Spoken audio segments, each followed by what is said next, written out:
ஓம் நம சிவாய. பாலும் தெளிதேனும் பாகும் பருப்பும் இவை நான்கும் கலந்துனக்கு நான் தருவேன். கோலம் செய் துங்கக் கரிமுகத்து தூமணியே நீ எனக்கு சங்கத்தமிழ் மூன்றும் தா. அரண்நாமம் ஆயிரம் நிகழ்ச்சியில் 127வது திருநாமமாக சுதீர்த்தர் அப்படின்னு நல்ல சிறந்த குரு அப்படின்னு பார்த்தோம் இல்லையா. இந்த நல்ல குருன்னு சொன்ன உடனேயே அடுத்த திருநாமம் எப்படி இருக்குது அப்படின்னா ரொம்ப ரசிக்கிறாப்பில் அழகாக இருக்குது. என்ன அப்படின்னா 128வது திருநாமம் அதில் என்ன அப்படின்னா ஓம் கிருஷ்ணாய நமஹா அப்படின்னு இருக்குது. முதல்ல சிறந்த குருன்னு சொல்லித்து அடுத்த நாமம் என்ன சொல்கிறதுன்னு கிருஷ்ணாய நமஹா அப்படின்னு சொல்லியிருக்கு. இந்த கிருஷ்ணாய அப்படின்னு இந்த பெயரை கேட்டாலே நமக்கு என்ன ஞாபகம் வரும்? திருமாலோட ஒரு அவதாரமான அந்த கிருஷ்ணரோட திருநாமம் நமக்கு ஞாபகம் வரும். ஏன்னர் அவரைத்தான ஆதிசங்கர் என்ன பண்ணார், கிருஷ்ணம் வந்தே ஜெகத்குரும் கிருஷ்ணம் வந்தே ஜெகத்குரும் அப்படின்னு அந்த அகில உலகத்துக்கும் குருவாக முதல்ல யாரை சொல்கிறார்னர், கிருஷ்ணரைத்தான் சொல்கிறார். ஏன்னர் இவர் தான் பெரிய ஞான நூல்லையே சிறந்ததான கீதோபதேசம் பண்ணின பெரிய குரு சுதீர்த்தர். இப்படி நாம் அந்த கிருஷ்ணருங்கிற பேருக்கு திருமாலோட ஒரு அவதாரத்தோட பேர் அப்படின்னு வச்சுன்னு பார்த்தோன்னாலும் இது பொருத்தமாக இருக்குது. ஆனால் இதுக்கு விளக்கம் சொல்லப்படுறதே என்ன சொல்லியிருக்கு அப்படின்னர், சதானந்தமாய் இருப்பவர் அப்படின்னு அர்த்தம். இங்கே கிருஷ்ணாய நமஹா அப்படின்னா சதானந்தமாய் இருப்பவர் அப்படின்னா சதானந்தம் சதானந்தம் அப்படின்லாம் கேள்விப்பட்டிருக்கோம். நித்யானந்தம் சதானந்தம்லாம் கேள்விப்படுறோமே. அந்த ஆனந்தம் என்னன்னர், ஆனந்தோ பிரம்மே திவ்யஜானாதுன்னு வேதம் சொல்லுது. ஆனந்தந்தான் அந்த பரம்பொருளோட வடிவம் அப்படின்னு சொல்லுது. அப்போது இந்த கிருஷ்ண அப்படின்னாக்க சதானந்த வடிவமாக இருப்பாருங்கிறதுக்கு எப்படி அப்படின்னர், அதுக்கு பதம் பிரித்து நமக்கு பொருள் சொல்லப்பட்டிருக்கு. கிருஷ் அப்படின்னா அப்படிங்கிற அந்த சப்தத்துக்கு சத்தாக இருக்கிறவர் அப்படின்னு அர்த்தம். சத்து சத்து சச்சிதானந்தம் சச்சிதானந்தம்ங்கிறமே சத்து சித்து ஆனந்தம் இதான் பிரம்மத்தோட லட்சணம். பிரம்மம்னா என்ன அப்படின்னா இதான் சத்தாக இருக்குது, சித்தாக இருக்குது, ஆனந்தமாக இருக்குது அப்படின்னு. அப்போது அந்த சத்து அப்படிங்கிற அந்த பொருள் தான் கிருஷ்ங் அப்படிங்கிற சப்தத்துக்கு இருக்குது. அப்போது நங்கிற சப்தத்துக்கு என்ன அப்படின்னார், ஆனந்தத்தை குறிக்கிறது.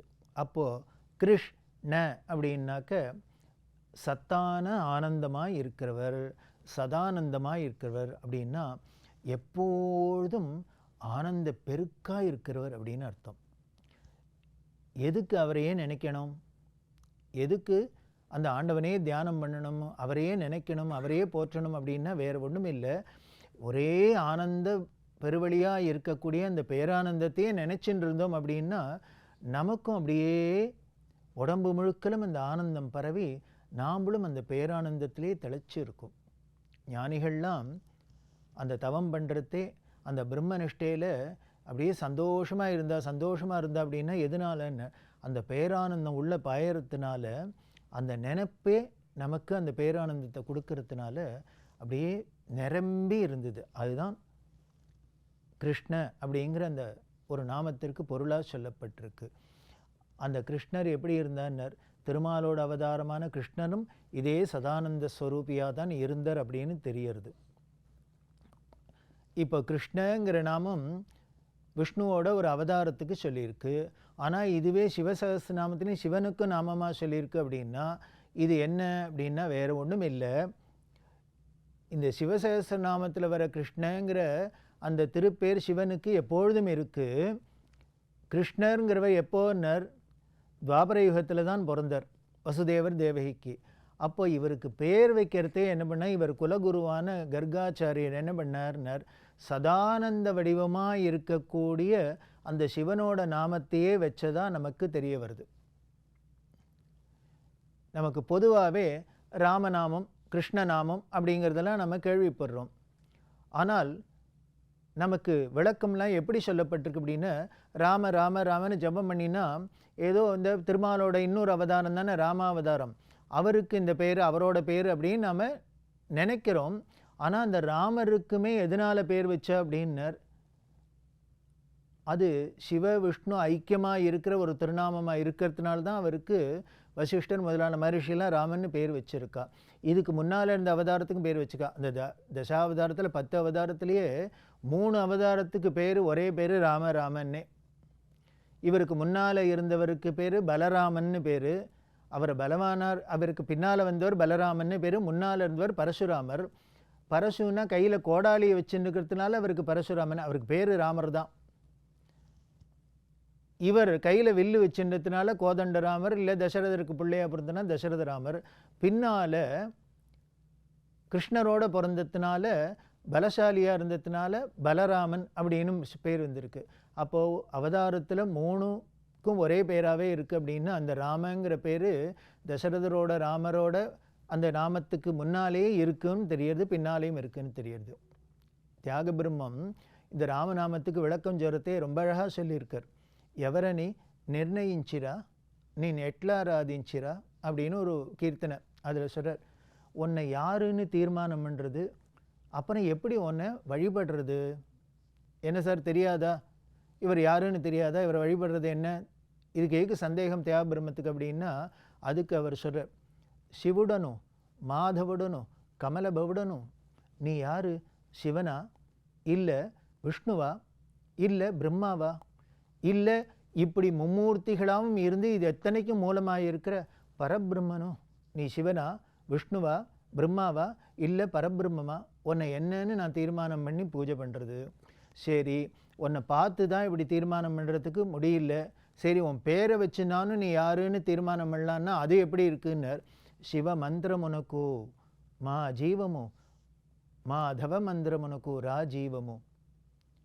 உன்னோட பேரில் 2 எழுத்து தான் இருக்குது. ரா மங்கிற 2 எழுத்து தான் இருக்குது. அந்த 2 எழுத்து எப்படி இருக்குது அப்படின்னர், மந்திரங்கள்லேயே ரொம்ப முக்கியமான ஜபம் பண்ணுறதுக்கு முக்கியமான அரிதான 2 மந்திரங்களை சொல்லப்பட்டிருக்கு. சிவ பஞ்சாட்சரம், விஷ்ணுவோட அஷ்டாட்சரம் அப்படின்னு சொல்லக்கூடிய 8 எழுத்து. இந்த 5 எழுத்தில் நமசிவாய அப்படிங்கிறதுல ஜீவனாக இருக்கிற எழுத்து எதுன்னர், மேங்கிற எழுத்து தான். ஏன் அப்படின்னா, அந்த மேவை எடுத்துருங்கோ, நமசிவாய அப்படின்னா சிவனுக்கு வணக்கம். அதில் மேவை எடுத்துட்டேன்னா என்னென்ன, ந சிவாய அப்படின்னா என்னென்ன, சிவனுக்கு ஒன்றும் இல்லைன்னு அர்த்தம், வெத்துப்பையன்னு அர்த்தம். அப்படின்னா எப்படி ஒரு மந்திரமே விபரீதமான அர்த்தத்தை கொடுக்குறாப்புல இருக்குது. அப்போது அதுக்கு மங்களமான நல்ல அர்த்தத்தை கொடுக்கறதுன்னா எதுங்கிற இந்த மேங்கிற எழுத்து இருக்கிறதுனால தான் இந்த நமசிவாயங்கிறது நமக்கு நல்லதை மங்களமான ஒரு மந்திரமாக இருக்குது. அப்போது அதுக்கு ஜீவனை கொடுக்கக்கூடியது மே. அதனால் அந்த பஞ்சாட்சரத்தில் ஜீவனாக இருக்கக்கூடிய மேங்கிற எழுத்து உன்னோட பேரில் இருக்குது.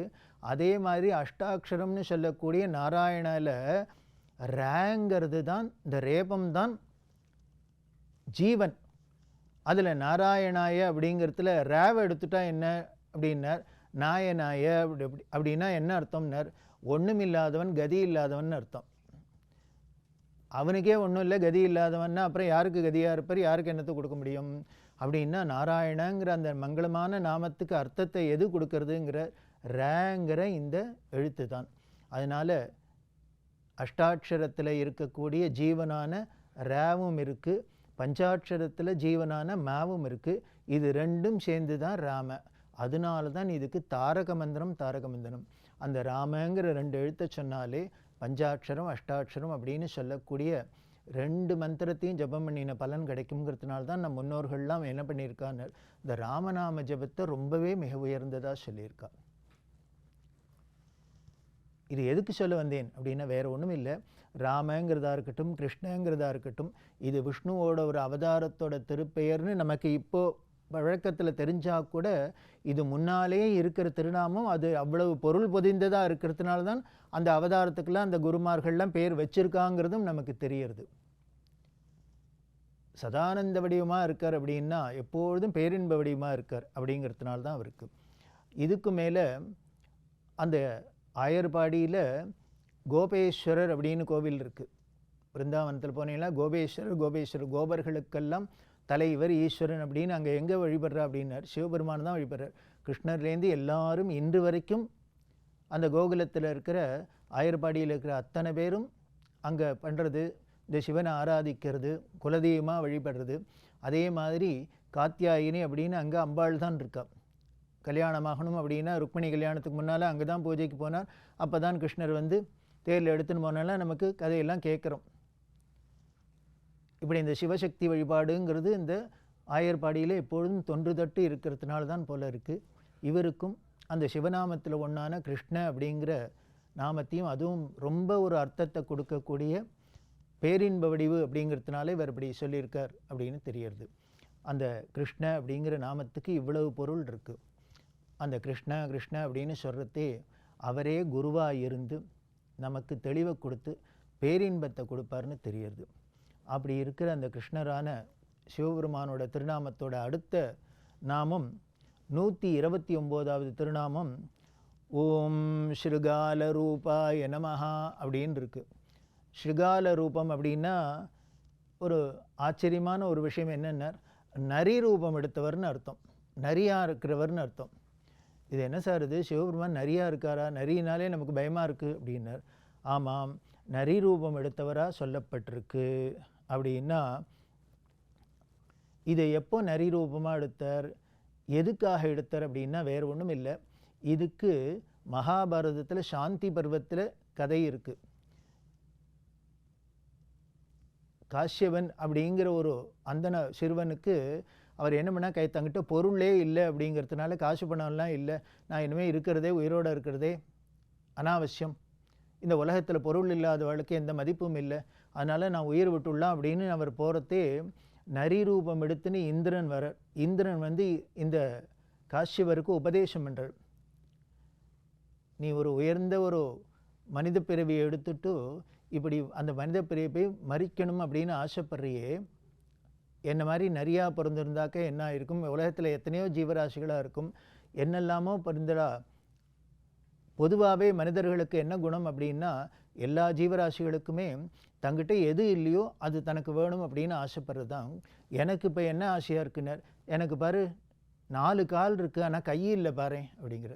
இந்த கை இல்லாததுனால எனக்கு காலில் முள் குத்திட்டுனா எடுக்க முடியல, என்ன ஏதாவது கொசு கடிச்சுன்னா அதை, பூச்சி கடிச்சுன்னா அதை எடுக்க முடியல, இப்படி திண்டாரம். அதனால் எனக்கு கையுள்ள ஜென்மமாக பிறக்கணும்னு ஆசைப்படுறாப்புல, உனக்கு பொருளுள்ள ஒரு பிறவி வேணும்னு ஆசைப்பட்டு அதுக்காக இதை முடிக்கணும்னு நினைக்கிற. ஆனால் இதில் உலகத்தில் உள்ள எதுலேயுமே நமக்கு சந்தோஷம் இல்லை, ஆனந்தம் இல்லைப்பா. அந்த ஆனந்தம்ங்கிறது நமக்குள்ளே தான் இருக்குது, துக்கம்ங்கிறது நமக்குள்ளே தான் இருக்குது. அதனால் இப்படி ஒரு உயர்ந்த மனித பிறவியை அடையணும்னு தான் எல்லா ஜீவராசிகளும் ஆசைப்படுறது. அது உனக்கு இறை அருளால் கிடச்சிருக்கு. அதை வேண் பண்ணாதன்னு இந்திரன் உபதேசம் பண்ணி தான் மகாபாரதத்தில் கதை வருது. தர்மபுத்திரருக்கு யுதிஷ்டிரருக்கு சொல்கிறார், யார், பீஷ்மர் உபதேசம் பண்ணுறார். பீஷ்மர் கேட்குற மனிதனோட ஆனந்தத்துக்கு எது காரணம் அப்படின்னு, அப்போ இதை சொல்கிறார். அதனால இந்த ஸ்ருகால ரூபாய நமஹா அப்படின்னு சொல்கிறதே என்ன அப்படின்னார், இந்திரன் தான் நிறையா உருவம் எடுத்தான், அந்த இந்திரனாவும் இருக்கக்கூடியவர் இவர் அப்படிங்கிற அர்த்தத்தில் தான் இங்கே சிவபெருமானுக்கும் ஸ்ருகால ரூபம்னு சொல்லியிருக்கு. ஏன்னர் இந்திரன் வந்து ஞானோபதேசம்னா பண்ணியிருக்கார். அந்த ஞானோபதேசம் பண்ணக்கூடியது யாராக இருக்க முடியும்னர், சுதீர்த்தரான சிறந்த குருவாக தானே இருக்க முடியும். அதனால் இந்த குருஸ்தானத்தில் இந்திரன் உபதேசம் பண்ணத்தினாலே நரி உருவத்தில் சிவபெருமானுக்கு இந்த திருநாமம் இருக்குது. இப்படி ஒரு அபூர்வமான திருநாமம். அந்த சிவபெருமானோட திருநாமத்தில் இன்னும் பல அபூர்வ திருநாமங்கள் என்னங்கிறத தொடர்ந்து பார்க்க போகிறோம். ஓம் நம சிவாய.